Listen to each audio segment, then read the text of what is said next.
Good afternoon. Welcome to the New School. On behalf of the Vera List Center, I would like to welcome you very much to this two-day conference entitled Abounaddara, The Right to the Image. I'm sorry about the delay of the start. We had some technical glitches, but I think we're all on a good course at the moment, for now.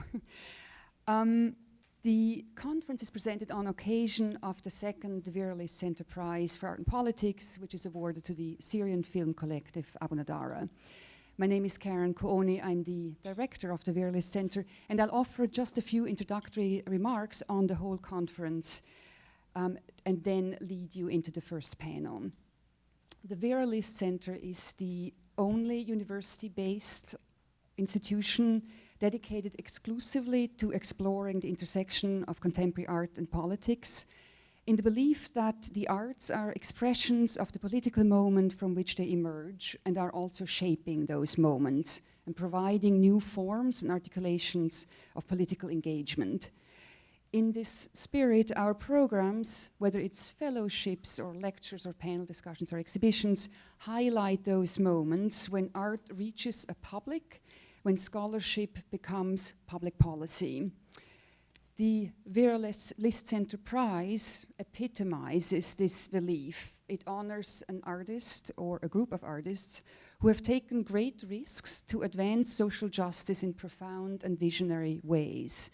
And it is awarded to such a group for a particular project's long-term impact, boldness, and artistic excellence. Abounaddara fulfills those criteria. They are the recipients of the 2014 Vera List Center Prize for their project Emergency Cinema. It is an anonymous collective that emerged in 2010 at the onset of the civil uprising that led to the Syrian war, or civil war at the moment. Abounaddara posts one video on Vimeo every week about individual Syrians on all sides of the conflict, providing immediate and disturbing and intimate records of one of the greatest humanitarian crises of our age. Let me quote an excerpt from the jury's citation, which the jury was chaired by Helen Molesworth. And again, it's just an excerpt. We were moved not only by the possible political and ethical implications of the work, we were also stirred by the poetry of the individual videos. The one-on-one conversations between the narrator, subject, and us, the audience, routinely refuses any heroic posturing on the part of the filmmakers. We never feel that the artists are representing victims or turning the horrors of war into a human interest story.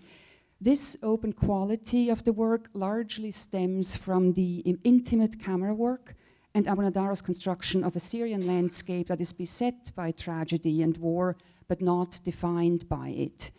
Rather than fixing its field of inquiry from the outset, Abounaddara enters it loosely, and as a result shows its dynamic, unfixed, changing, fluctuating nature.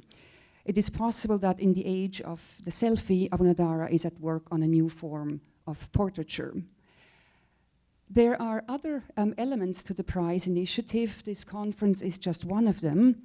The initiative unfolds over the course of 2 years each time and includes in the current iteration over 20 classes here at the New School, a publication that is forthcoming, an online exhibition which will be launched today at noon, when institutions across the country feature the latest video that Abounaddara has uploaded to the internet, I guess this morning.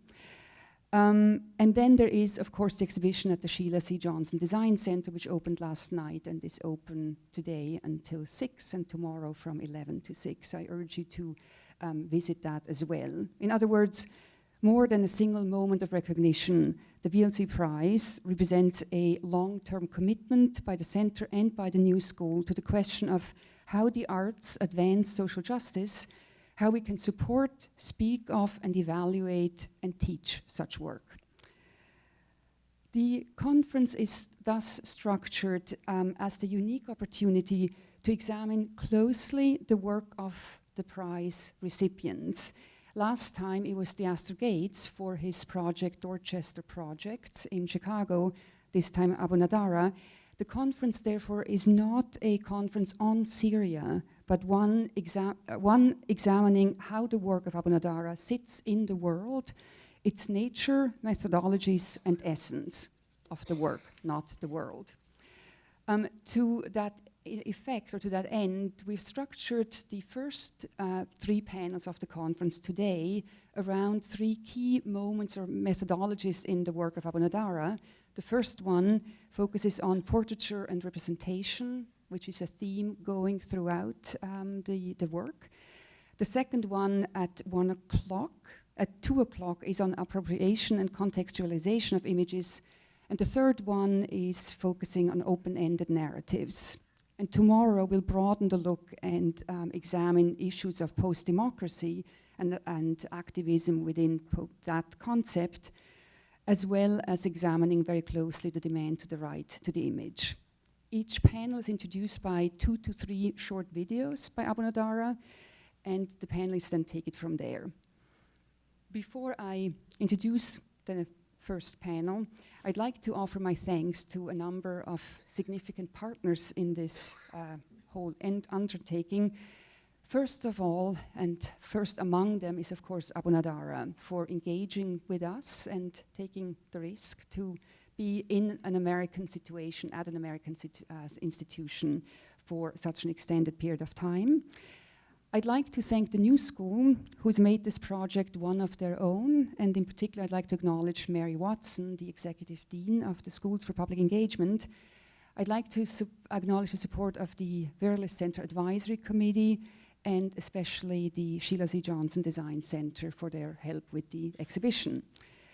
Among colleagues, I'd like to single out Johanna Taylor, who is the co-organizer of the conference and will also introduce a couple of panels. She is a PhD student here in public and urban policies. Then I don't want to fail to mention Emily Donnelly, manager of programs and administration, Zoe Carey, Bianca Rogers, Pam Tillis, and many other people associated and supporting the Vera List Center in many different ways. Going back to the citation of the jury and the question of portraiture, why don't we make that the launch of the conference? And as an entry to it, I am just going to read you briefly the description of it and also read the biographies of all the speakers in that part of the conference. We will then look at 3 films and open the panel after that. The films depict various forms of portraits, whether they're of a place, of an individual, or of historic moments. Many of them, Abounaddara films, present intimate portraits of individual Syrians from all sides of the conflict, telling their story. They're deeply rooted in histories of art and filmmaking alike, and represent a method of portraiture that complicates our fragmented understanding of what is happening in Syria. The speakers this morning are Sharif Kiwan, who is the spokesperson for Abounaddara and is a founding member of the group. Lisa Wedin is the Mary R. Morton Professor of Political Science and the co-director of the Chicago Center for Contemporary Theory at the University of Chicago. Edward Sider is the Associate Professor of Drama at New York University, and our moderator is Peter Lucas, Assistant Professor in the Graduate Program of International Affairs here at the New School. You have extensive biographies of all the speakers in your program, so I'd like to refer you to those and ask now our technicians to show us the 3 films that Abounaddara has selected as a launch moment for this panel. Thank you all. الحكم عنا ما هو سهل، بده دراسة. يعني أنا كل ما أقول لهم بدهم الثورة تبع سوريا بدها دراسة، يقولوا لي ما في ثورة بدها دراسة. يعني مو تندرس. يعني أنا وقت بدي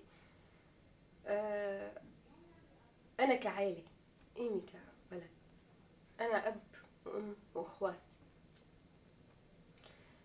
بدي وصل لبابا، بدي أسقطه. في اشياء فيه ما عجبتني. حلو، بقدر اي يعني مو لاني انا بنت واب، لا، بصير الاشياء وقت تختلفي معه بصير في بتنسي انه ابوكي، في قصص تمرق بتنسي انه هذا اب. بحاول معه كتير لحتى انه يعني يرضخلي، يفهمني، يتنازل، عرفتي؟ ممكن اعمل له اسقاط انه انا ما بدي اياك، دير ظهري وامشي. ومع الوقت خسرته، بس هو خلص ساقط. بس يعني طبعا الاب بس انه خلص هو ساقط حتى لو بابا يعني.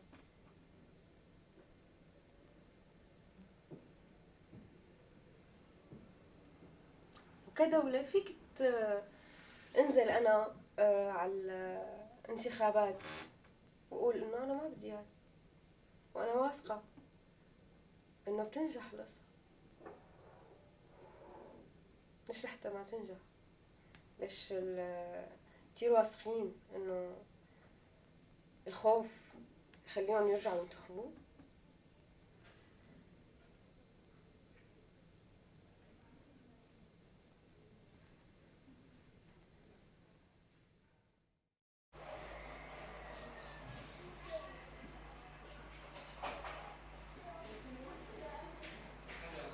العالم اللي شفتهم والمجتمع بالجيش الحر كنت أتعامل معهم، ما بريد إني أنتمي إلهم، ما بريد إني أنتمي إلهم، إنه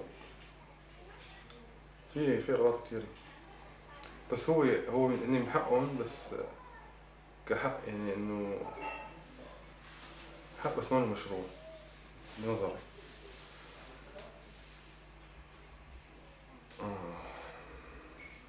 حرام، ما بعرف، ممكن يعني الأغلاط موجودة، بس ذبح ليش؟ ما عرفت. وأنا ليش ذبحت؟ ما بعرف. شو سبب إني ذبحت مثلا بالسكين؟ ما بعرف. شو مسكت السكين وذبحت بالزلمة؟ ما بعرف.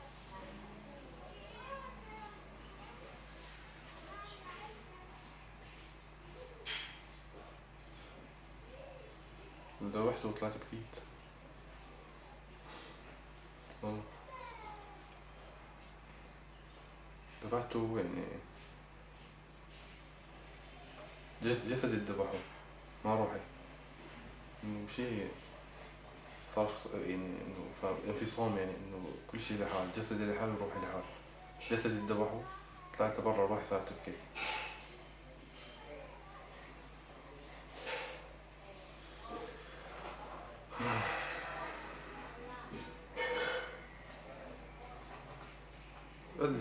قد ما زعلت على رفقاتي اللي ماتوا، يعني ما لازم أعمل هيك. قد ما كان حقي نداس علي، يعني ما من حقي إني أذبح حد يذبح.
Kemal Sunani?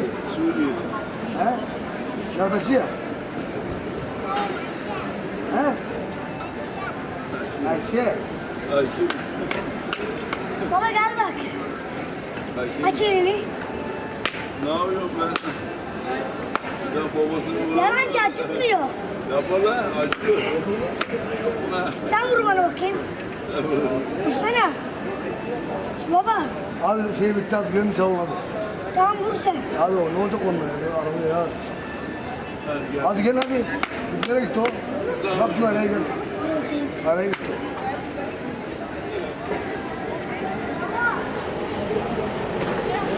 Şey oraya koyacağım bisikleti kalsana. İyi mi ya? İyi iyi. Bakayım.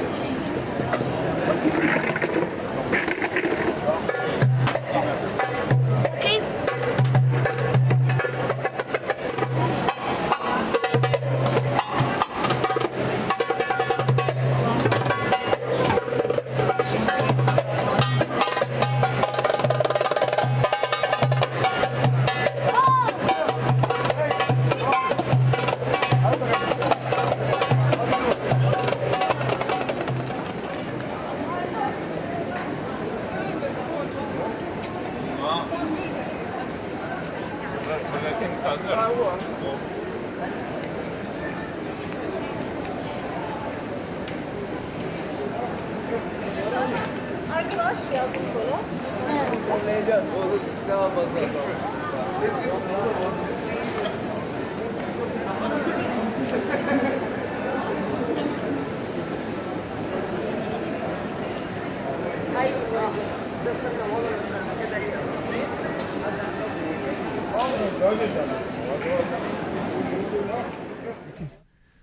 Ted, Lisa, Sharif, welcome to the New School. And thanks to the Vera List Center for organizing these proceedings. This morning is the opening of this conference, and the themes are portraiture and representation.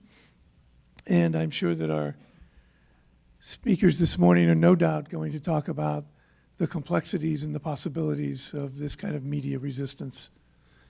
And this includes, I think, portraiture and representation, the right to the image, and the critical space that these videos open up in relation to mainstream media. Here at the New School, I teach classes on human rights in media, and specifically, I talk a lot about participatory media. And one of the things I want to do is frame a little bit this media collective in terms of human rights and participatory media.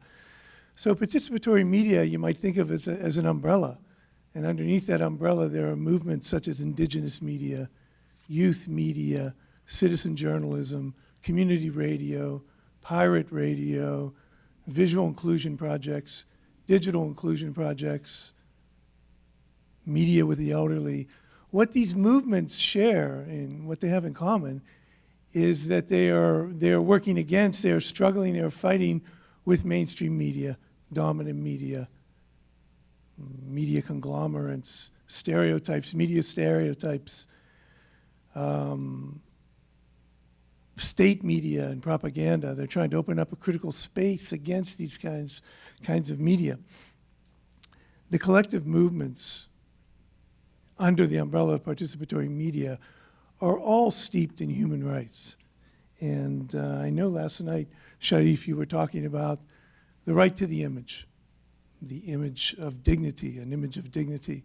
And this fundamental human right is related to a lot of human rights, and just that speak to the need for communication and media. And just to take the Universal Declaration of Human Rights as an example, just this one very document, there are a number of articles that are important with media and communications. First of all, there's freedom of expression and freedom of opinion. Those are not the same things. You can think of opinion as almost the content of your message, and the expression, the means to move that content. And all over the world, people are struggling with expressing opinion.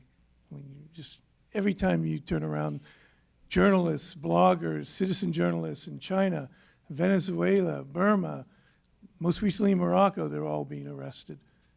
This is such a struggle of opinion and expression. Also, freedom of assembly, the freedom to gather in public space, which includes the right to gather in virtual space, the right to education, and is fundamental in the UDHR. And related to the right to education is some newer movements, the right to information, the right to knowledge, the right to history.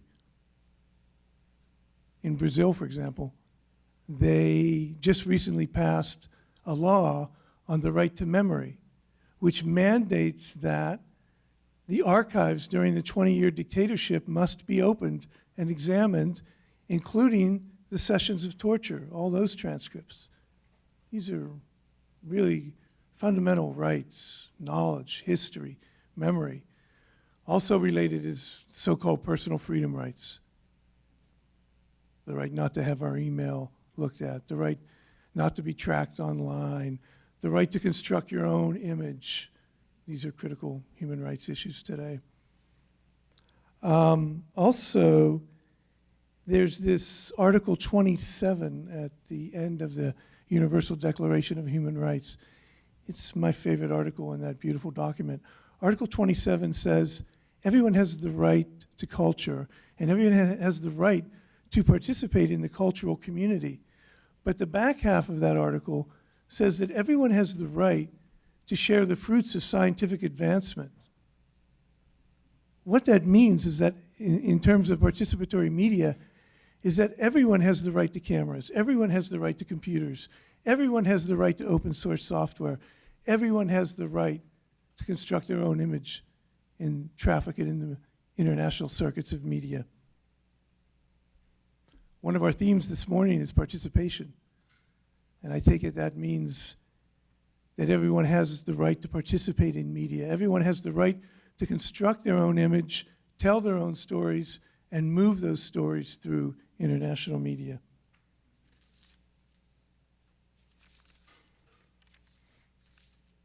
Now, when you add, in this situation, Syria, when you add what we might call in the university here, we might call this the situation complex.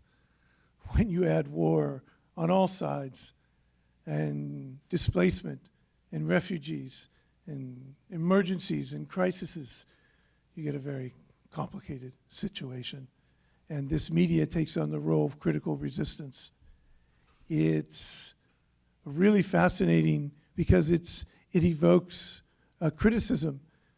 It's appropriating mainstream media. It evokes sorrow, it evokes pain, it evokes beauty and resiliency. And sometimes it does all of that in the same video, which is so amazing.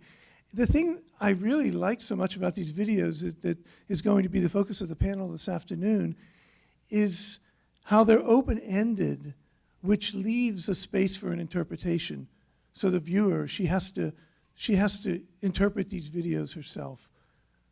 In my class on Wednesday night, we screened this last video, Aisha, and it was really amazing how many different readings we had on seemingly this little vignette, but it was actually a very complicated 3-4 minutes. Well, we'll have more interpretations of these with our panel. A few questions. And maybe we can address them in this panel. If not in this panel, then certainly in the rest of the panels in the next 2 days. I'm hoping that our guests can talk a little bit more about portraiture and what portraiture means, testimony, witnesses, portraitures of place, portraitures of resistance, of resiliency, of grief. Another question, and this is a question that I'm always talking to my students about, is what is the difference between the dissemination of information and the transformation of information. So I'm wondering about if our speakers can talk about the transformational qualities of this kind of media resistance. And then we have this notion, which is the theme of the entire conference, the right to the image, and the right to an image of dignity. And I would like to extend this notion of dignity and also talk about integrity. Usually in the human rights circles, we think of dignity and integrity of being twin concepts, not just the value of life, but integrity suggests the fullness of life, that everyone has a physical life, an intellectual life, an emotional life, a life of the senses, an aesthetic life. I see all of that in these videos, both dignity and integrity. Finally, I'm also most interested in your videos that evoke the everyday. I remember on the eve of the Iraq War, there was a website that was being passed around. And it was quite simple, but it was really powerful. It was a website with nothing but thousands of family photographs of Iraqi people. That's it. As if to say, we're just like you, we're just like anyone else.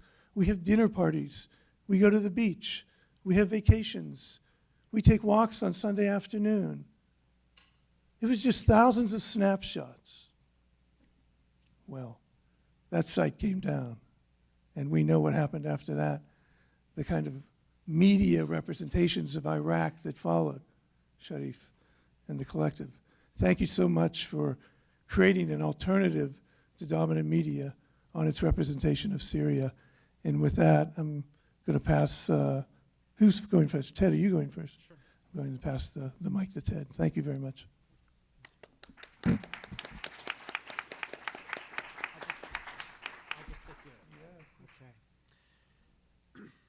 How do we understand portraiture's assumption of an identifiable subject? Oh, sorry. How do we understand portraiture's assumption? Is the mic on?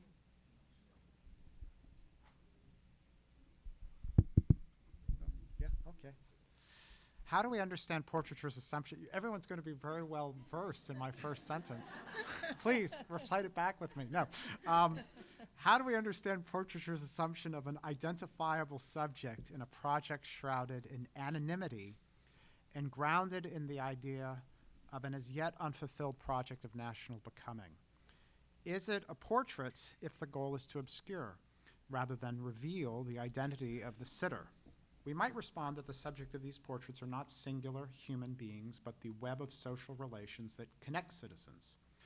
However, this formulation fails to address the radical obscurity of Abounaddara's portraits. Their subjects seem to repeatedly announce the absence of stabilizing contexts and the rejection of the regime's attempted monopolization of the historical imagination. The portraits seem to deny the existence of pre-existing connective tissue that grounds the sitter in the world of the viewer. The solution I will propose is to understand this as a portraiture project that derives meaning from the aggregate. No single portrait can point to a national identity because that national identity is itself contested by the individual portraits. In this light, I will argue that Abounaddara's curating of hundreds of fragmentary portraits is itself a project of national becoming. The project would seem to announce, follow our Friday uploads, not so as to discern who we are, but to help imagine who we might become. This paper is prompted by the negative reaction I had when I saw that our panel was titled Portraiture. I immediately wondered if I was being implicitly asked to provide a formal reading of these three videos in which I would assert that the value of the works lay in the artist's manipulation of color, shape, line, texture, mass, and space. I soon noted that these formal characteristics were being mobilized to undermine what we typically take as portraiture's central project, the creation of a likeness. Normally, when we look at a portrait, we ask, who is it? Or is it a good likeness? Hence the time-honored project of art historians to reclaim from history the lost identity of the sitter. Even modernist artists who seek to undermine the tyranny of likeness grounded their projects in the certainty of identifiable subjects. When Pablo Picasso painted Gertrude Stein, substituting the elements of African masks for Stein's actual features, the painting ultimately reminds us that there is a unique historical subject named Stein who does or does not resemble Picasso's painting. Picasso's use of formal elements defiantly announces the distance rather than the proximity between sitter and portrait. But the identity of the sitter is still paramount. Abounaddara transforms modernism's play with identity from formal innovation into pointed exploration of the dislocations produced by unrestrained violence. Who is Aisha? We can't know. Everyone in the video is speaking Turkish, and the purported subject of the video is virtually silent. It is not simply that the video withholds informations, such as whether her parents are alive and whether she has a place to sleep tonight. The video never gives us access to her voice beyond the moment she states her name. The video evokes the titling convention of portraiture. The subject gives the work its name, only to demonstrate that this name reveals none of the information we desire. Cinematography further frustrates our wish to know. She has her back to us in the opening shot, which is focused on the performers. When the camera is turned on her, she is silhouette against brightly lit shop windows, or she is in shadows. The shots are brief. The camera rarely lingers on her, but generally pans to take in the street life. The only dialogue with which we are provided translations are the lines, "Do you speak Kurdish?" and "She is from Syria." This is presumably a story of forced migration. However, her experience of the past months, the past weeks, the moments that unfold before the camera is nowhere to be found in the film. In the Name of the Father is created from different but similarly frustrating camera choices. Here, the extreme close-up and fixed camera thwarts the viewer's desire for context. Who is this woman? Where is she? Does she support the regime or the opposition? The viewer longs for some anchor in the room that would help locate the speaker, but is never allowed to see beyond her face. In contrast to Aisha, in which the title promises an identification that the video refuses to provide, the title, In the Name of the Father, presents a puzzle from the outset. Is this woman a Christian? Will she discuss the regime's relation to religious minorities? With time, the viewer comes to connect the title to the speaker's comparison of the president to a father. However, the title exceeds the speaker's simile, pointing to a metaphor that lies outside the frame of the video. In evoking the sign of the cross, when discussing Bashar as father, the filmmakers remind us of multiple YouTube clips in which regime opponents are forced to recite the Islamic profession of faith, the Shahada, substituting Bashar for God, or photographs in which captured fighters are forced to bend in prayer before pictures of the president. While the speaker refers to a difficult regime, the title invokes a regime that demands idolatry at the threat of death. The unknowability of the subject is loudly proclaimed in the title, The Unknown Soldier. In Arab countries, as in the US and Europe, tombs of the unknown soldiers celebrate the valor of anonymous war casualty.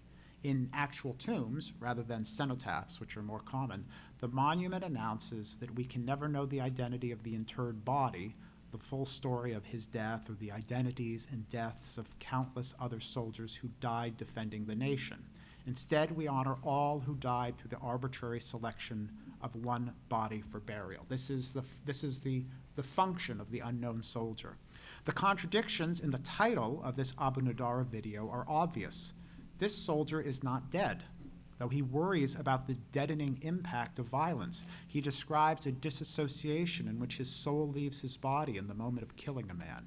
He fights to defend the nation, but must challenge the state to do so. A distinction that no government monument could embrace. And the full Arabic title of the video, Sirat al-Jundi al-Mashhul, the life or story or journey of the unknown soldier, I'm using it as life, that serves my argument, the life of the unknown soldier, makes these contradictions more prominent. Abounaddara wishes to reinsert, against the state's erasure of the soldier's individuality in the name of the collective, Abounaddara wishes to reinsert a biography or life story. Except they don't. In none of the 4 clips devoted to this soldier do we learn anything of his life except for the most basic features. He is an opposition fighter who identifies as Muslim but hopes for a future secular state. In all 4 clips, high contrast lighting and overexposure leaves the figure obscured against a completely white background. Both context and identity are erased. The phrase unknown soldier is evocative anywhere, but particularly in Syria, where the regime prominently, perhaps excessively, commemorates its war dead. Syria's Tomb of the Unknown Soldier sits prominently on Mount Kaysun. The monument is composed of a huge arch, 120 feet high, that extends over an elevated dome, 66 feet high, 130 feet in diameter. With its surrounding gardens, the monument covers 1,360,000 square feet. This impressive structure is the location for multiple ceremonies, as when the president lays wreaths on Martyrs' Day and Liberation War Day, all of which are broadcast on state television, as are the scenes of the children of martyrs that then throng him, chanting his name, as well as reports on the meals he then shares with the children of these martyrs. All of it invoking the idea of the unknown soldier as the figure who defends the state against the threat of dissolution. In naming an opposition fighter the unknown soldier, Abounaddara makes multiple interventions into state mythology. The martyr can be a fighter who either falls in defense or in defiance of the state. Fighters are not lost in action, but disappear into prisons and mass graves. Even the living can be counted among the unknown casualties of war. Unlike more typical portraiture, Abounaddara portraits rarely announce the identity of their sitters. When well-known figures appear, it is found footage, whether an outtake of the actress Mai Skoff, cell phone footage of a famous martyr like Basil Shahadeh, or still footage of political leaders. Such work feels like discordant moments of clarity, discordant moments of certainty in an otherwise relentless stream of inference, implication, and suggestion. The 3 videos we've seen today are more typical of the Abounaddara Portraiture project, unknown speakers who fail to identify themselves or situate themselves within a clear social field. Returning to my initial questions, what are the political implications of this radical anonymity? How should we read these videos? One critical strategy, at least as old as the Vienna School of Art History, is to take the portrait not as proof of a singular identity, but as an opportunity to identify a connective web that extends to both sitter and viewer. Catherine M. Suslov summarizes this approach succinctly. When I see another represented in the portrait, I see my social context and myself, including my history. The sitter is unimportant. The world of the sitter is our true subject. However, this approach fails as an interpretive strategy for Abounaddara. The film Aisha refuses to speak for its object and render her legible. Instead, we are confronted by the terrible impossibility of taking in the fullness of her experience. Far from seeing a shared social context and a shared history, one sees the fault lines in a historiography clearly marshaled to regime politics. I have already noted the subversive irony in a title like The Unknown Soldier. Consider also the Abounaddara video titled Corrective Movement. And here you have to forgive me, I'm going to refer to a video that you're not going to see in this conference. That term is the name the corrective movement is a term that Syrian history books give to the 1970 intra-party coup in which Hafiz al-Assad seized power. The video, Corrective Movement, shows an unknown individual before a computer screen. A shot of that screen makes clear that the individual is updating records of political prisoners. The cursor pauses over the word detained, deletes it, and then substitutes the word martyred, adding a more recent date.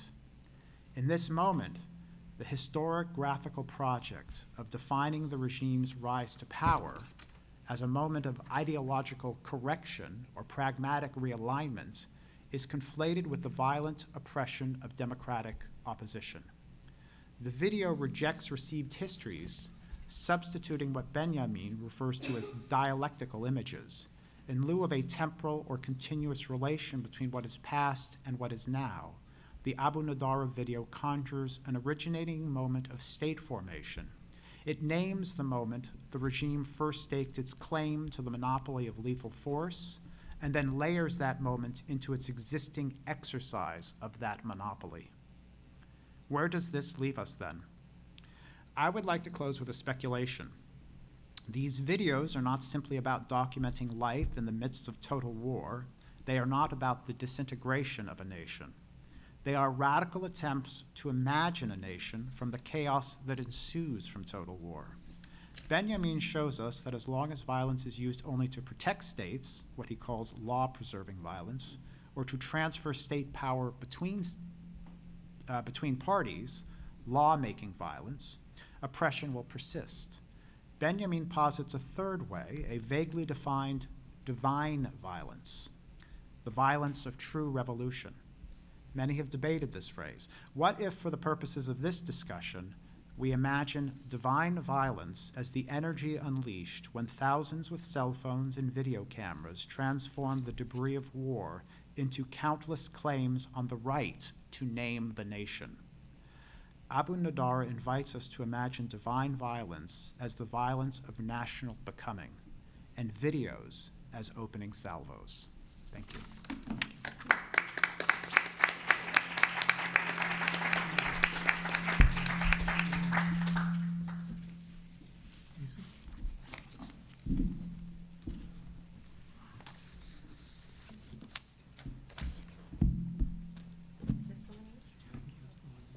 I always think women should stand, so oh, it doesn't fit in there. Okay, that's fine. Yeah, sure. Thank you very much for inviting me here today. It is a privilege and a pleasure to be among such erudite colleagues, and particularly to honor Sharif Kiwan and the collective Abounaddara. In the first short, In the Name of the Father, a beautiful upper-middle class woman with a Damascene accent, we know that much, invokes kinship as the ground on which domestic political affairs might be considered anew. In an effort to make the politically abstract meaningfully intimate, she analogizes the politics of unseating leaders to the concrete, lived experience of familial life. As difficult as it is to sever connections to a father, she argues, disagreements facilitate a generative forgetting, for in the context of a dispute between fathers and children, the patriarchal dimension of the relationship disappears, she claims. In this moment of forgetting, willful or otherwise, possibilities are opened up, inviting us to suspend our connection in a way we know how to do.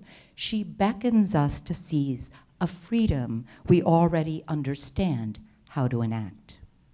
Her invocation of familiar tropes of family are not harnessed to status quo stability, nor do they justify rebellion exactly. Indeed, she's critical of the revolutionaries for not planning properly or considering the ramifications of their actions.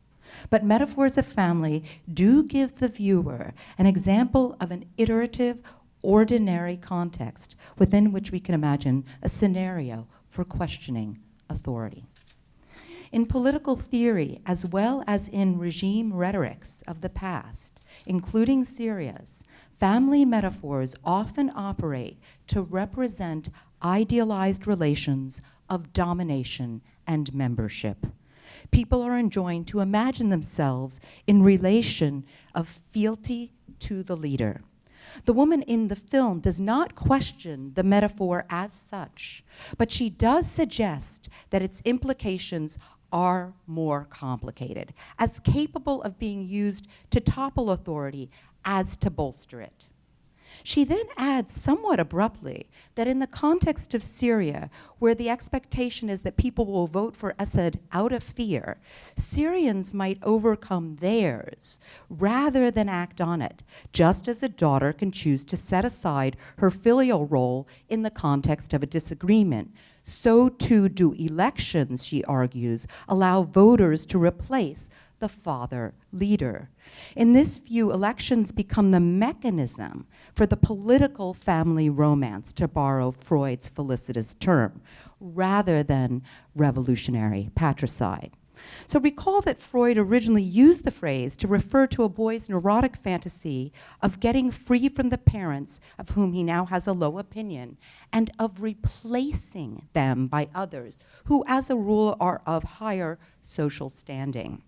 Scholars Lynn Hunt and Michael Rogan extended that idea of the family romance beyond the individual psyche to public action and politics. For Hunt, writing on the French Revolution, what she calls collective unconscious desires to reinvent one's parents and reconstruct one's filiation had citizens imagining themselves as killing their father and ruling as brothers. For Rogan, citizens in the American Revolution sought to replace the tyrannical father, King George, and the monstrous mother, Great Britain, with the benevolent founding fathers. So in other words, Rogan and Hunt adduce evidence to suggest that in the French and American revolutions, people actually fantasized about reinventing their parents, and political vocabulary was expressive of this fantasy. The Syrian woman film seems to be participating in a similar act of reinvention, but does so by appealing to the example of ordinariness found in a family squabble, on the one hand, and the extraordinariness in the context of dictatorship of liberal proceduralism in the form of elections on the other. The formal camera angle helps us to see that all of the movement resides with the female protagonist, for she is in command of the viewer's attention. There is no cut, no profile shot. Her forward-looking gaze is sovereign, already filmically displacing the sovereign leader, the daddy figure with whom one's disagreement can, over time, and that phrase wasn't translated, but it's there, lead to a new political order, hopefully one in which the unequal reciprocal relations between adults and children are replaced by, to pursue the metaphor, a collective of equal voter siblings. The second film, perhaps better translated as The Trajectory or Journey of the Unknown Soldier, Part 3, is a narrative of dissociation in which the soldier self-consciously recounts his killing of another by cutting the person's throat, as we saw. The soldier's retrospective lamentation notes that while his body slaughtered the victim, his soul cried. Now he can scarcely imagine having done it. No level of resentment or revenge can make that legitimately right, his words. We are seeing here what in United States troop parlance might be called moral injury, in which violence does not offer cathartic release, but damages the perpetrator, even one who can be seen to pursue rightful revenge for wrongs done. The filmic strategy here is to narrate the dissociation while at the same time diagnosing it as such. In other words, to suture the diegetic and the extra-diegetic in an effort to repair filmically what cannot be healed practically. Politically, the soldier begins by saying that he does not want to be like other soldiers in the Free Syrian Army. But then he confesses that he has indeed acted like them. This acting of the body in violation of the soul suggests a specific horror of wartime, a dissociative experience in which killing is not, indeed cannot be, morally sanctioned. Both this video and In the Name of the Father are clearly anti-regime, but they complicate that stance without diluting it. The political commitment expressed in the first, to question the self-evidence of tyranny and to make it go away, is correct, but the war as related in the second has distorted that commitment. Or to put it differently, these two films together suggest that a commitment, once it goes to war, is no longer the same.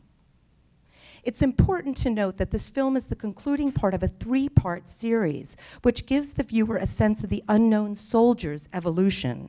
His anonymity, moreover, like the form of Abounaddara as an anonymous collective, suggests a kind of national substitutability in which each soldier is both replaceable and exemplary, as is each director.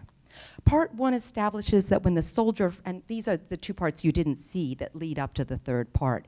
Part 1 establishes that when the soldier first realized he could kill, he was scared, but he had no choice. That refrain, that there was no choice, is the central animating theme of that first segment.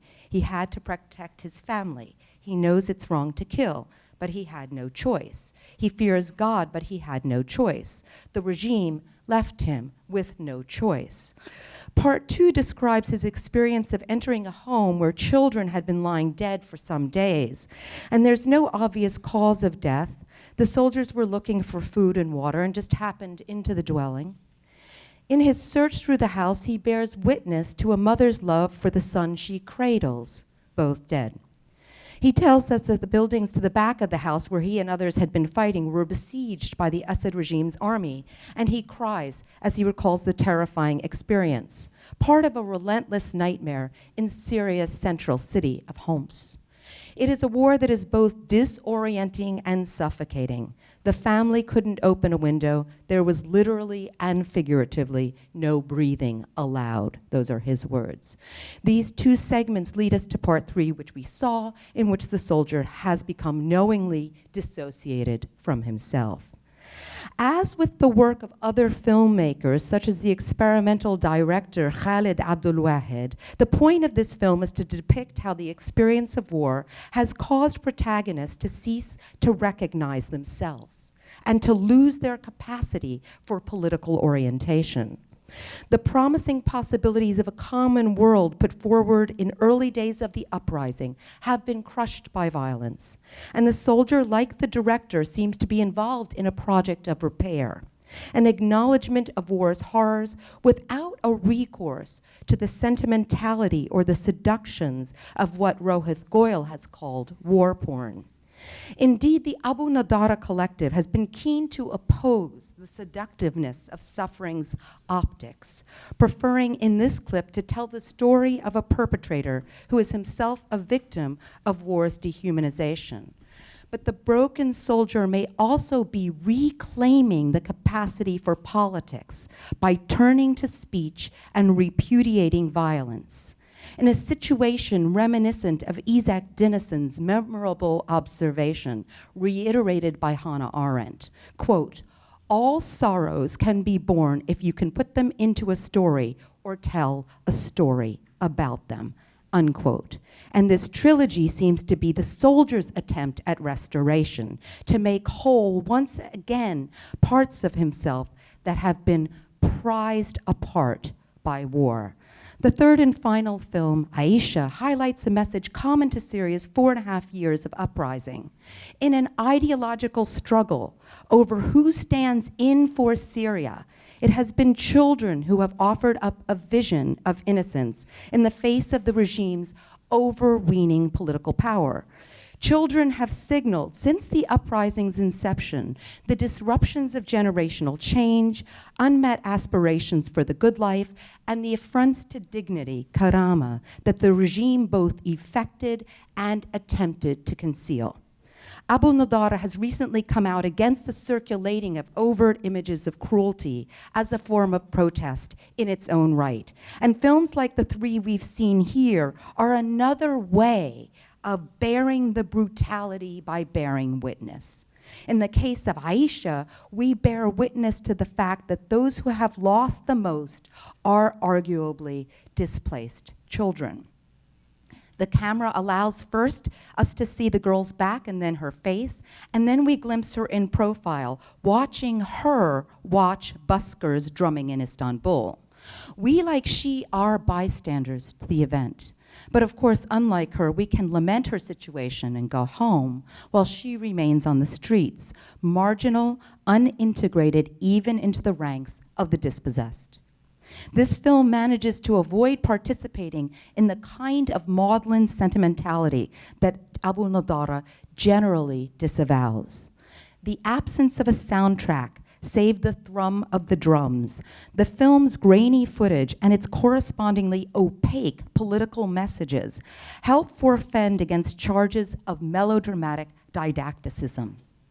Through this same opaqueness, however, an opportunity may have been missed that the Unknown Soldiers trilogy brings to the fore, namely the radical critique of violence in which victims of an ecology of cruelty become perpetrators who are themselves also victims, in which our vocabulary of victimization and perpetration seems inadequate to the war's ongoing horror, in which political commitments become tainted by the efforts to enact them, and life's ordinary dwellings become incubators of death and destruction, a profound sense of disrepair that dissociates bodies from souls, makes the air unbreathable, and political commitments themselves stifling. What is to be done in such a context? Abounaddara offers no answers, and this, in many ways, is itself refreshing. But like the writer Isaac Dineson's recognition of the political importance of storytelling, the film collective attempts to find a salutary alternative to violence in the visual language of film. Without, I would argue, a United States commitment to disarmament, however, political demands like the ones that powered the heady days of the uprising are unlikely to gain traction or the time needed to produce affirmative political programs, instead consigned to a devastation and crippling alienation known to the unknown soldier. Thank you.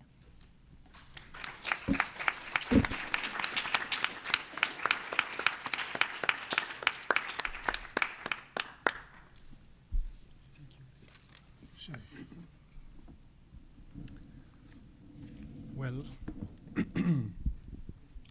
thank you so much. I'm afraid I don't have more things to do to say. All have been said this morning, I guess.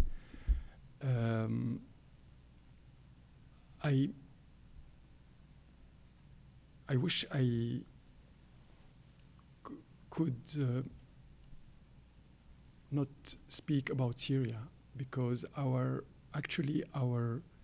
main commitment is to show the individuality of our people, to show people, to invite you to look at their faces, and we consider that the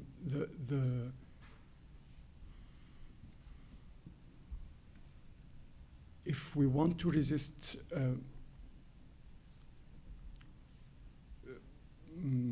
we have to show the face of people, because, as you know, the humanity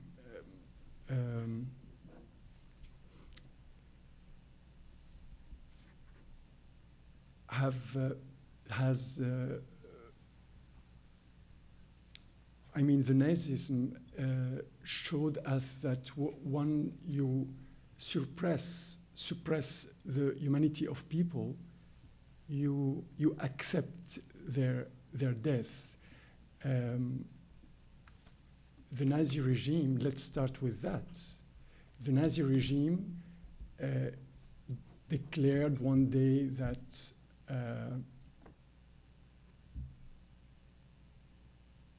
people who are Jew are not like us, so we can kill them. And it's why people in Germany and around the world maybe accepted the idea that people who belong to one community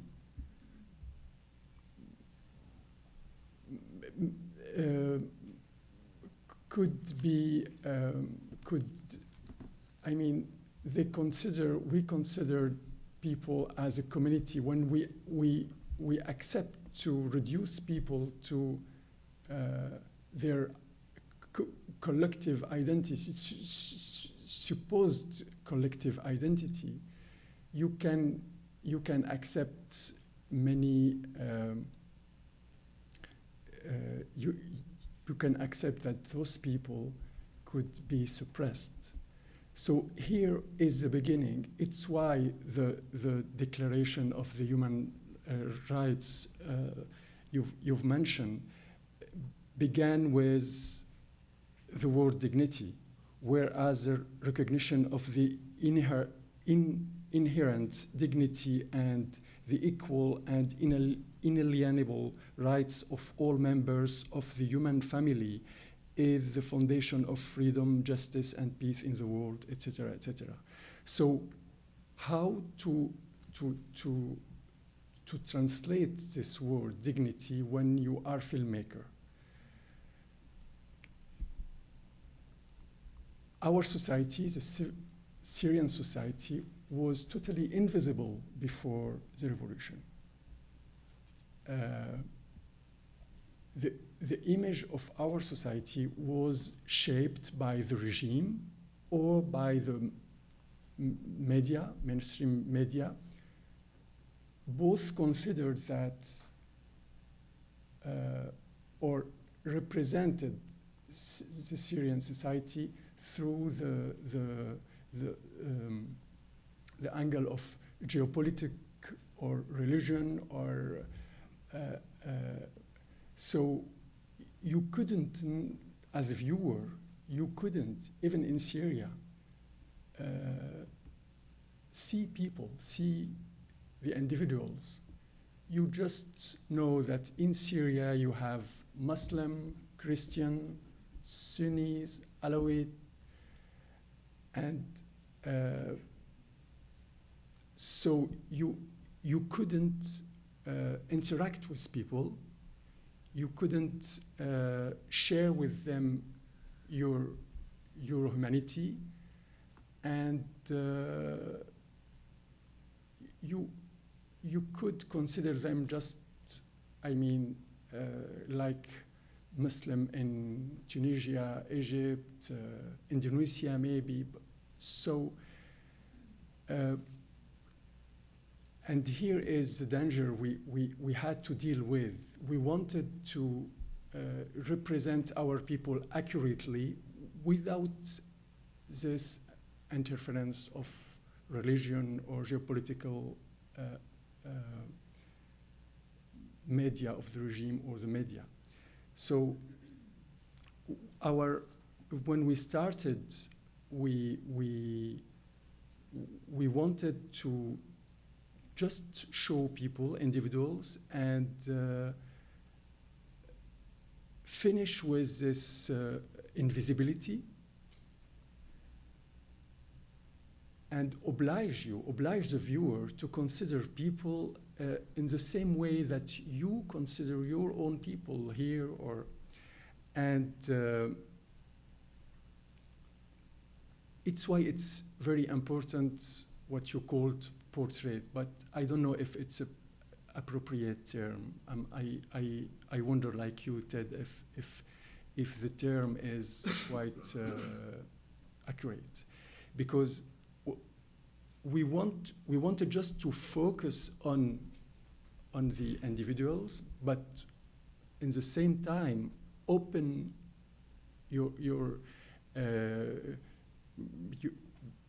open your eyes to see the context, to see that we are here, this person is here, and you don't have to know his name, his religion, his political opinion, but just look at his or her face, and you will understand that he is just like your neighbor. Our job was to try to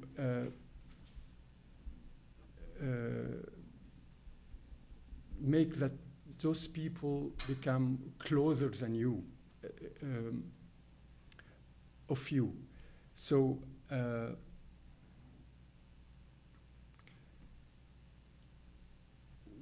from the invisibility, now we are in the porn war. We have plenty of images. The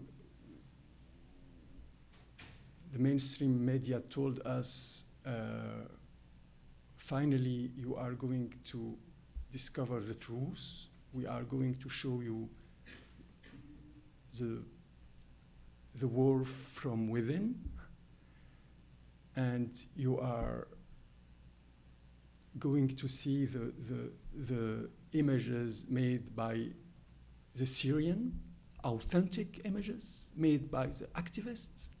But in fact, the mainstream media, I mean, those images, in fact, were produced by those media, mainstream media. They just give money to people in Syria, activists, filmmakers, and order them to make images, graphic images or sensational images, and which is very tricky, of course, because you see on the news reports made with Syrian images, but those images in reality were produced by your media. So we changed a model of reporting. Now we don't have a journalist sent by the TV, the media, but we have local correspondents, Syrian activists, who are supposed to show us the reality, the authentic reality, the war from the inside. And doing so, the media get the opportunity to indulge the viewers' voyeuristic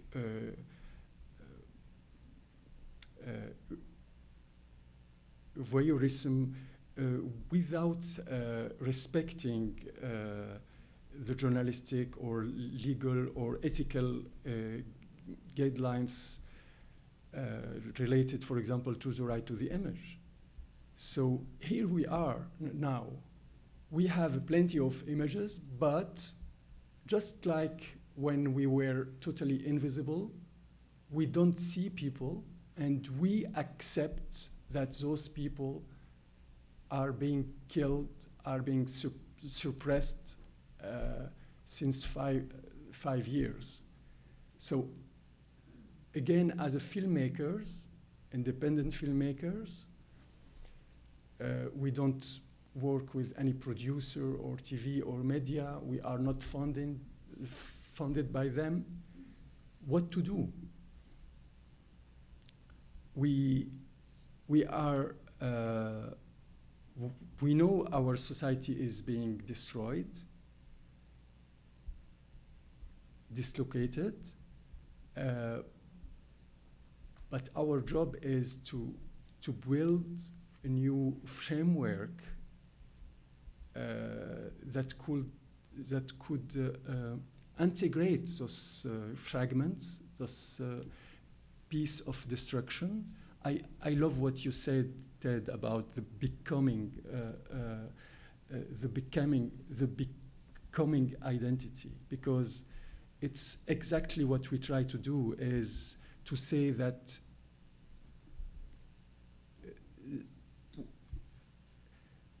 we try to represent our society accurately, even when our society is being destroyed, dislocated. We can offer our society a framework in order to integrate those fragments and to propose a dynamic identity. I mean, all those people belong to the Syrian Arabic language, belong to a community of feeling, and this belonging is not in contradiction with the shared humanity. And it's enough. I mean, it's those elements, with those elements, we can create links between people in Syria. We can invite people in Syria from different sides to see each other.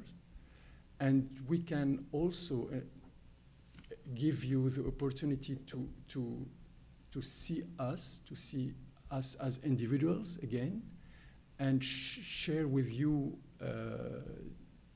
this shared humanity.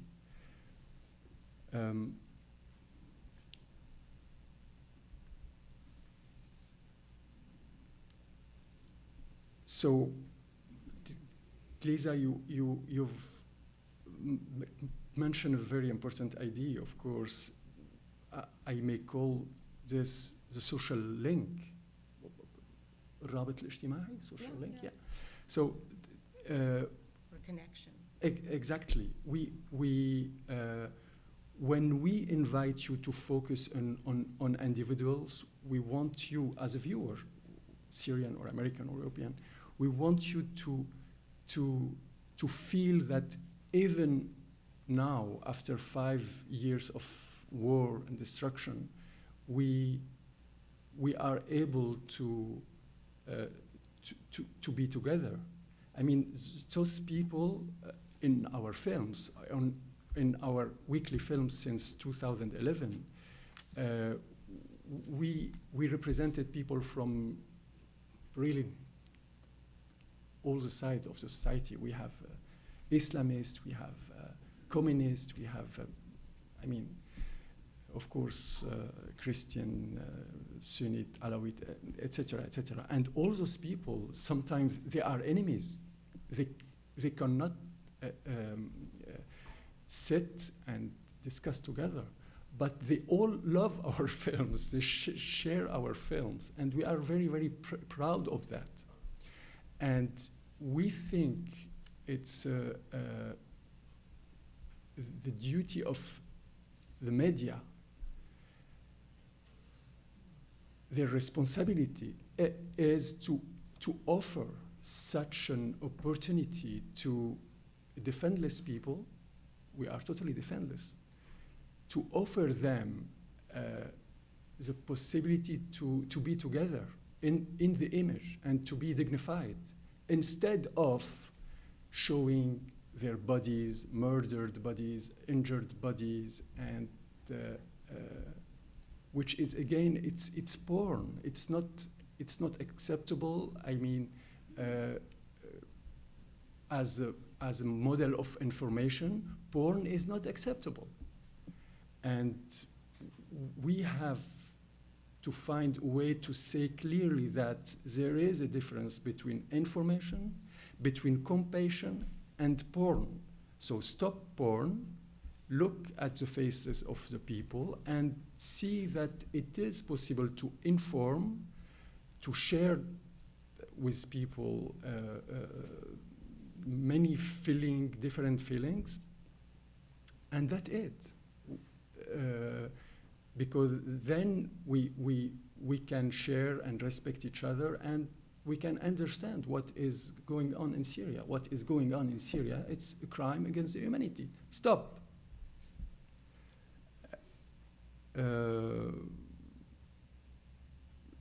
I just want to say last word about an idea we hold very dear, and you focused on this idea, the uncertainty. Uncertainty. Yeah. When you meet somebody, you are never sure. I mean, if he's good or bad, and it's good to not to be sure. So we just try to do the same thing in our films. We don't have the right to tell you our people are good or they are bad. We just try to present them as we see them. So it's why we don't ask you to do something for them. We don't ask you to pity them. Aisha, we filmed in the street of Istanbul. She's a refugee, very poor, and she made us cry. But we don't have the right to make you cry. So it took a very long time to edit the film in order to present Aisha in this way, just to let you feel the dramatic situation and imagine things, but without asking you any concrete action. Yeah, I guess it's all. Thank you.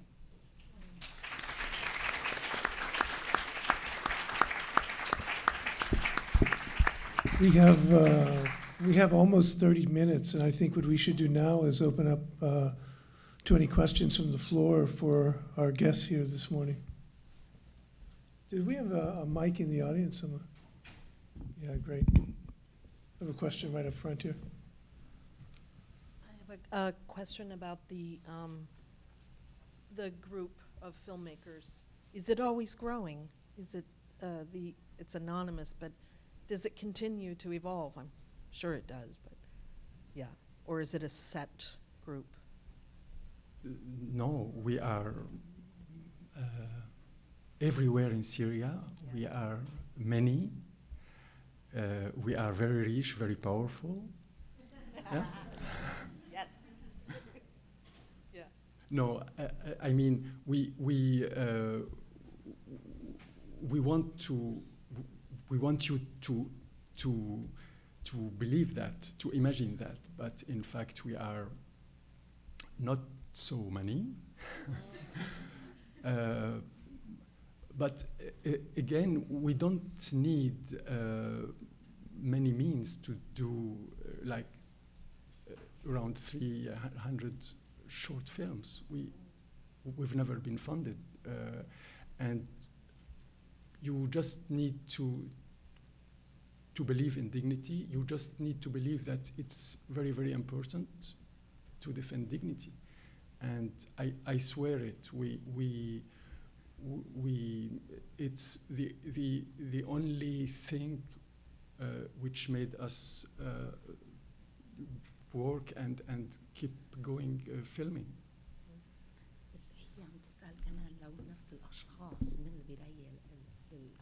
Yeah, of course I know. Yeah, okay. But actually I don't have the right to tell you more information about the group because it's top secret, as you could. No, but we have a core group, funding group, since the beginning. We started before the revolution, 1 year before, and the group, the small funding group, is still here, and we have occasional contributors who are many people, sometimes even from outside Syria. They want to help, they want to do something. Some of them want to do translation, editing, and so yes, of course, we are in this, we are growing, and we I guess now also because we have this exposure, we are going to have new comrades in your country, because again we are against the national identity, the closed national identity. The anonymity is a great space to gather people from everywhere. It's why we are anonymous. It's not just for security reason, because we want to invent, to create a new space, a new belonging, a new world. Yeah, that's perfect. Yeah, it shows its growth and its movement, and it moves me to want to be involved. Welcome. We have a question right here. Thank you. I was wondering if you can share with me how you find your subjects and, what makes you choose the people that you choose to portray and why you choose to portray it in a certain way. I was noticing, for instance, I know you've spoken about this, the fact that in the name of the Father, it's a close-up of her face, but Aisha is the complete surrounding. So how you choose your subjects, how you want to portray them, and it's too general, but let me answer for those 3 films, for example. In the name of the Father, the young woman you've seen has a face of Haifa Wahbi. Yeah, a very famous Lebanese singer, actress, glamour puss. And we wanted, actually, we loved her face, and we wanted to look at her face, and we thought it's a beautiful face and a great opportunity to reach people who are, let's say, skeptical about the revolution, wealthy people, beautiful people, and so we had this strategy. We wanted to look at her face, beautiful face, but also to involve people who ignore us, don't want to be concerned by the revolution, by the crime, and so oblige them to react. The unknown soldier, we wanted to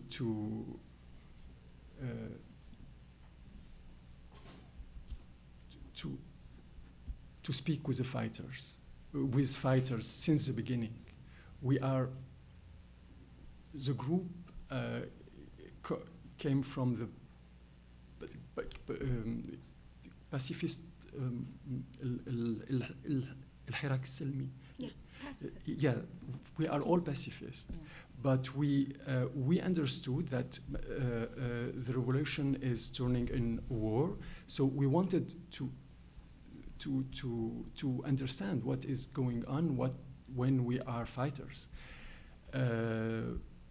and we wanted particularly to understand violence, how a fighter,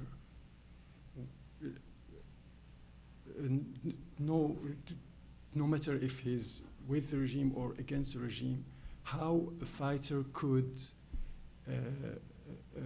become a criminal, how could be,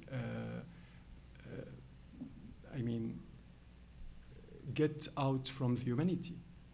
So we spend a lot of time with this guy. At the beginning, he just was telling the story of the fight, the battles, and then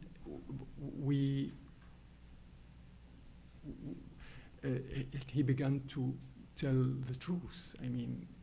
He's confessing himself.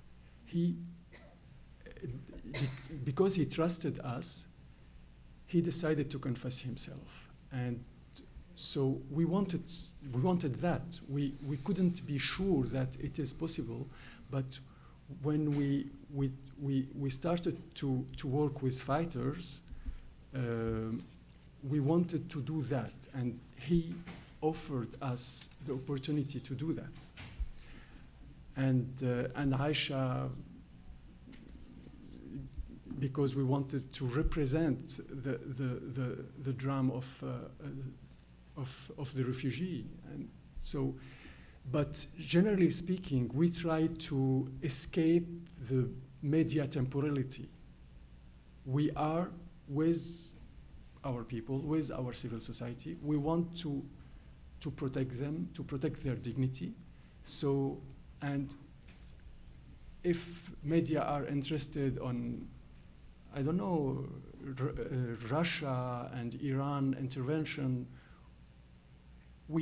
it's not our business. I mean, we are with our people, and we know that our society, our people, our neighbors, our friends, their concern are violence, or many other themes we treat in our films. Did I answer? Yeah, absolutely. I do have a follow-up question though. How do you make contact with the people that you want to interview? How do you find them? How do you find Look, people? your question is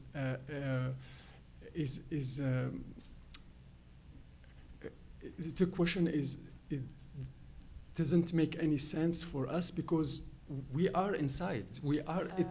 It is our world. It is our space. We are surrounded by those people. We live with them. So, Sharif, I'm just thinking the gap here. Maybe you can help us understand the process, because you use we, and when you think about, maybe if you walked us through whether there's a recommendation from someone before they encounter someone to a collective. Collectives work in many ways. You could be a collective of individuals contributing anonymously. To what extent is there an editorial process in which someone finds someone they think within their arena who would be a contribution? Is there an editorial process of approval, or is it produced and then considered? In other words, it's more the dialogue, you know, yes, that I think is the mystery here. It's not that you could be standing on a corner and suddenly see an Aisha. That's, I think anyone can relate to that. But it's more understanding within the little you want to say, as much as you can explain. Yes. What the tension is between the ideal world has authoring, this is a different kind of collective authoring. How does that work? Okay. My goodness, I wanted to avoid this, this kind of information. Avoid as much as you have to, and then share what you can. First of all, I told you we don't have any funding. It is very important because when you are volunteer, you don't have a boss, chief, because the chief is the money. So it is very important because we are equal in the collective. I mean, the elder guys in the collective, because they are here from the beginning, have a little bit more authority. But when one person has an idea, he starts to work, to film, and we cannot, sometimes we can help him.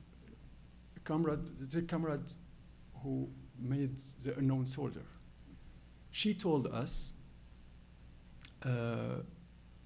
I found a good guy, and I think I'm going to spend many time with him. My camera is not good enough. Could you find a camera? And here we can help her and borrow a camera or rent a camera. Okay. And then she comes with the footages, and we see together. We start to think about editing together, and we propose ideas. We suggest. We invite her to, and in this case, she edited, and so. again, we see the editing, and we give her some remarks, and sometimes we have differences because, you know, it was very sensitive. As I told you, we are pacifist, and it was the first time we deal with fighters. So it took many time to find the title. So I'm glad you noticed. It's very important because we took very many time. And also we took many time to decide how to present his face, because this guy has an ugly face, very ugly face. He lost his eye,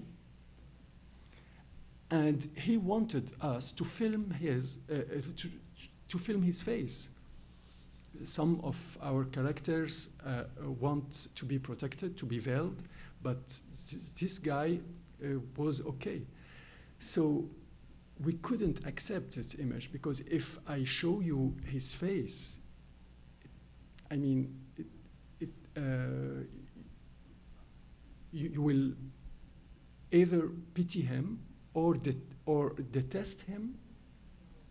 So it took many time to decide how we will treat the image in order to put you in a certain, and all those stages, it's discussion, open discussion between us via Skype, Vimeo, phone.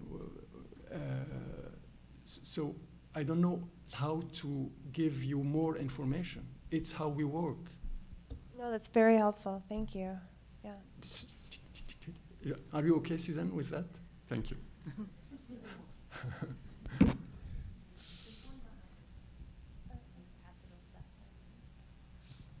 Hi, I just have a quick question. Sharif, you were mentioning that the subjects of Abounaddara's videos really liked the videos, and they've been really enjoying them, but I wonder if you have a sense, or if anybody else on the panel who's more familiar with Syria has a sense of how folks in Syria or the increasing Syrian diaspora are responding to your films. Excuse me. كيف الناس بسوريا وخارج سوريا هلا عم بيردوا على أفلامك؟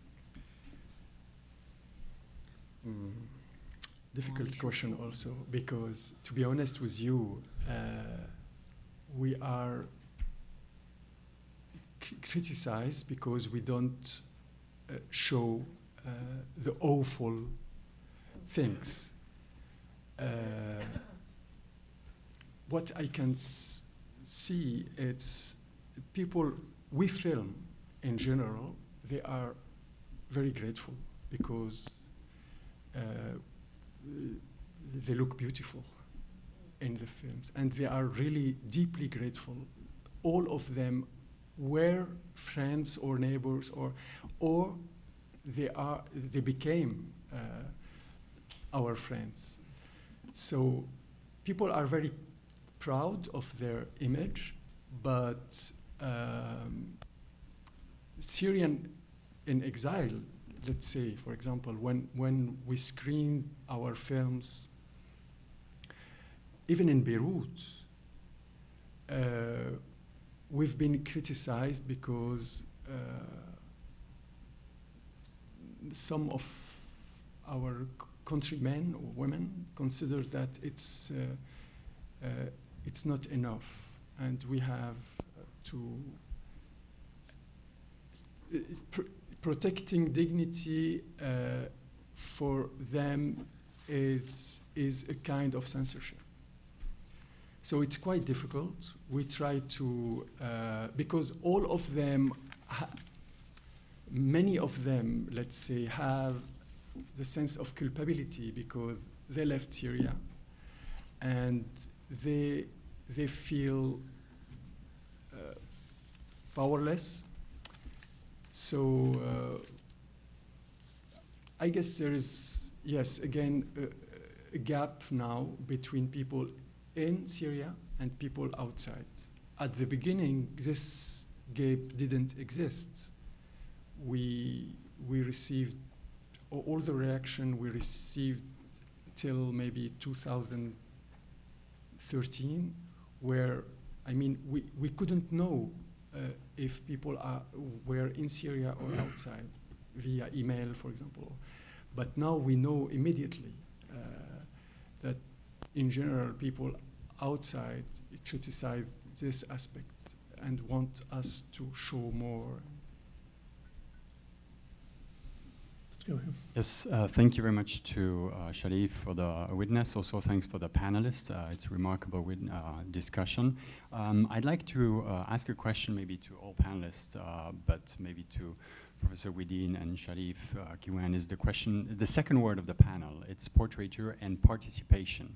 And so far what we heard is about how we protect the sense of dignity, the humanity, etc. But, and from the different videos and the discussion, we kind of flatten maybe the evolution of how things have evolved since 2011, and maybe this dynamic dimension of participation. I would like to hear you. I know Professor Widin was there in 2011, and I think you have followed very quickly. If you follow thoroughly and since then, I was wondering whether you could comment on the evolution of the political participation aspiration, and not just giving, which is very important, of course, don't get me wrong, the mission of protecting dignity. Could you say something about this efforts or the evolution of people trying to coalesce this social bond, etc., to create a sense of participation to get out of this situation? So, question for a couple of the panelists.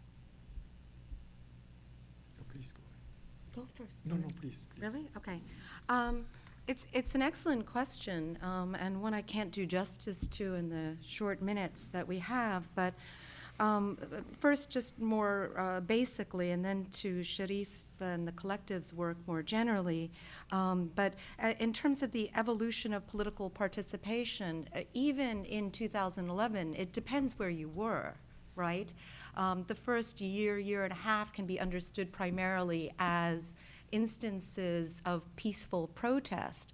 Those instances of peaceful protest were more widespread in places like Homs and Hama than they were in places like Damascus and Aleppo, where a kind of silent majority seemed to be waiting things out. And an argument I make at greater length elsewhere is that the failure of those populations to join the uprising in significant numbers may have also hindered the possibility of those who wanted to keep the uprising peaceful. Of course, it was very difficult to do that also in the context of the brutal reprisals on the part of the regime.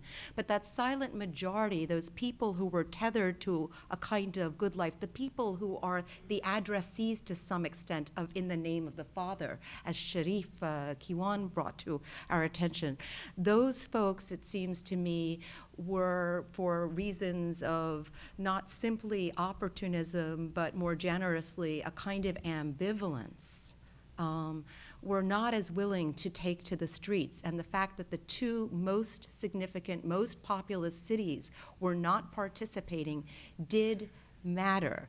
They would say things like, initially, those who were more staunch loyalists, it will be resolved. And as things went on, the slogan became, and indeed the people who were speaking it widened to include this more silent majority type of person, the more ambivalent folks, mafi badil, there is no substitute or there is no alternative.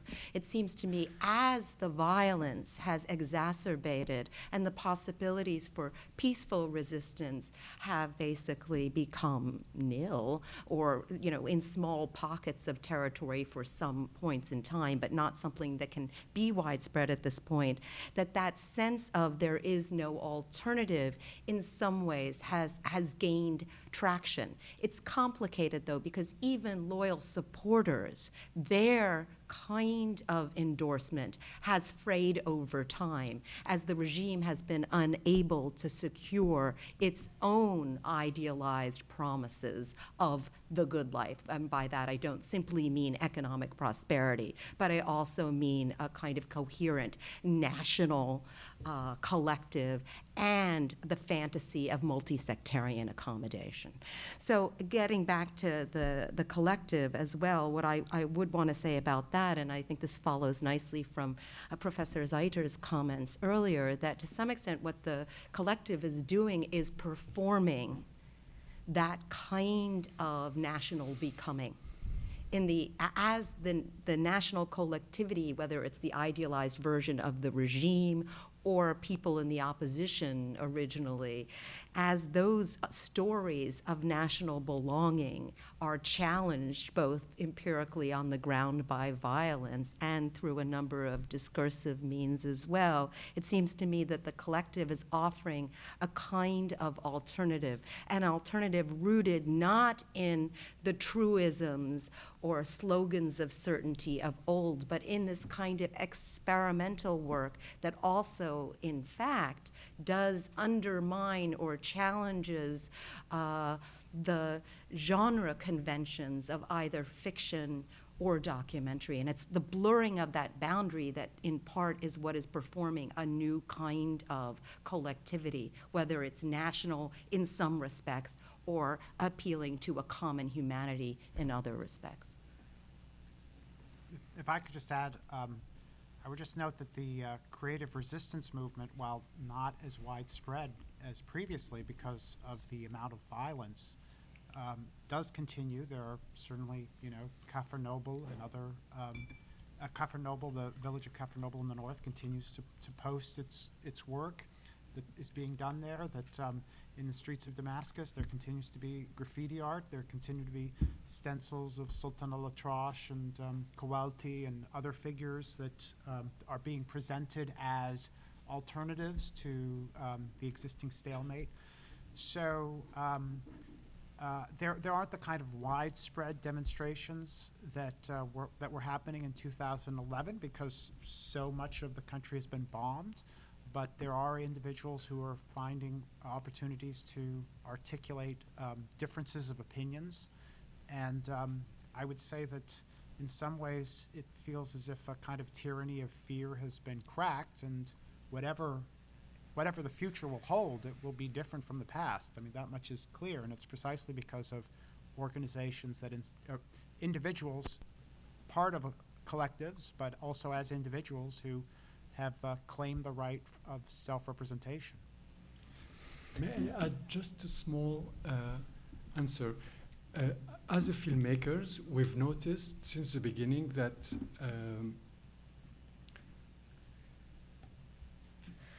people are always okay to participate to the framework we are offering them. We tell them, look, we are pacifist, we believe the revolution is necessary. We want to change the regime. Here, what we are, would you please accept to be filmed by us? And they accept. So this proves for us that people, even again, people who are enemies, we've film people who are really enemies, even those people, they know that we don't share their fight, they accept because somewhere they consider important to keep fighting and to keep believing in an alternative. I think we're out of time here. And in closing, I would just like to suggest that this word participation or participatory media, it not only means the media maker or the subject, it also engages the person viewing the video. That's also part of the participatory process. And I think when we think of how to frame participatory media with this project, Sharif, I think we have something brand new. It's not quite citizen journalism. it's cinema filmmaking, I mean, citizen filmmaking or citizen cinema, especially for those of us who are viewer. And we're part of that participation process. With that, we're going to take a break, and we're coming back to this room at 2 o'clock. Can we thank our panelists today? Thank you very much.